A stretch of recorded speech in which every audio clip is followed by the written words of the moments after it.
বাড়ি মানে তো শুধু ইট কাঠ পাথরের বাড়ি নয়, এই বাড়ির মানুষগুলো, বাড়ির সম্মান,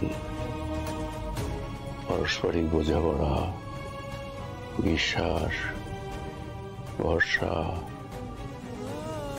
এই সবগুলো নিয়েই তো একটা বাড়ি।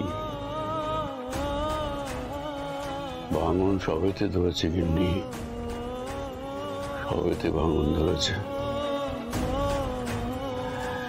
এ আর আটকানো যাবে না, না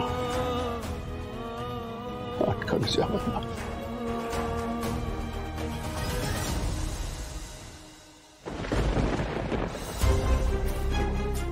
তোমার মিত্তির বাড়ির পাহারাদার এই জোনাকি বিশ্বাস এখানে আছে। তা তো তোমাকে যে আমি কথা দিয়েছি তা শুধু কথার কথা নয়, যে জোনাকি পরিবার পায়নি ছোট থেকে, সে পরিবারের মর্মটা বোঝে। দাদু, ভেঙে যাওয়ার যন্ত্রণাটা আমি ছোট থেকে সহ্য করে বড় হয়েছি।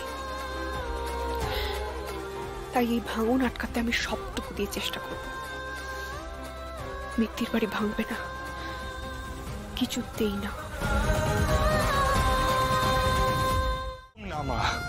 তুমি জাস্টিস অজয় মেটারের সাথে দেখা করবে না, কোনো কথা বলবে না, আমি বলতে দেব না। কারণ আমি জাস্টিস অজয় মেটারকে খুব ভালোভাবে চিনি। উনি তোমার সামনে হেল্পলেস হওয়ার অ্যাক্টিং করবে, নানান রকম জিনিস করবে তোমাকে কনভিন্স করার জন্য যে না, ওনার একটা বড় মিস্টেক হয়ে গেছে, হাজার একটা জিনিস করবে। আর নোয়িং ইউ মা, আমি জানি তুমি খুব ইজিলি কনভিন্সড হয়েও যাবে। তুমি কি ভাববে, না ঠিক আছে ওনাকে ক্ষমা করে দিই। অফকোর্স জাস্টিস অজয় মেটারের তো একটা ফেক ইমেজ আছে।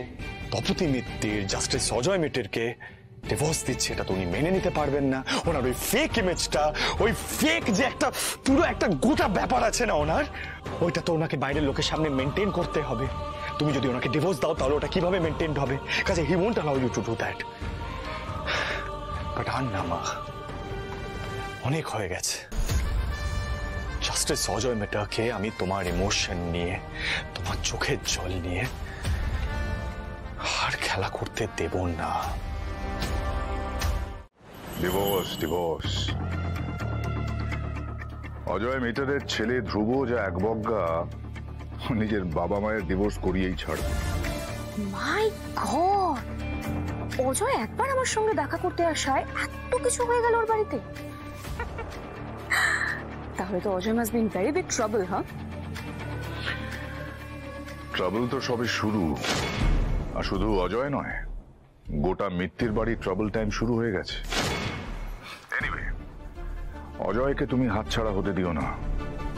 আর ও বাড়ির যা যা খবর, সমস্ত আপডেট আমি তোমাকে দিতে থাকবো। মিস্টার রায়, আপনি অজয়কে নিয়ে একদম ভাববেন না। অজয় না আমার কাছে একটা বাধ্য পোষা কুকুরের মতো, বুঝতে পেরেছেন? আপনি শুধু আমার ডিভোর্স কেসটা একটু সামনে নিন। চালিতে তো লয়ার আপনি ঠিকই করে দিয়েছেন, এবার তাকে দিয়ে আমার হাজবেন্ডের কাছ থেকে মোটা টাকার অ্যালিমেন্টটা শুধু আমাকে পাইয়ে দিন। আপনি তো জানেন আমার হাজবেন্ড কতটা ইনফ্লুয়েন্সিয়াল, তার কাছ থেকে এই মোটা টাকার অ্যালিমেন্টটা পাওয়া কতটা টাফ আপনি বুঝতে পারছেন তো? তাই আপনার দ্বারস্থ হওয়া আর কি। অসম্ভবকে সম্ভব করার লম্বা ট্র্যাক রেকর্ড আছে রঘুরাইয়ের। সেটা আবার যখন ব্যাকডোর হয় তখন একটু extra enthu pi. Don't worry, I am at your service. সব কাজ ঠিকঠাক হয়ে যাবে। তুমি শুধু অজয়কে চাপে রেখে দাও।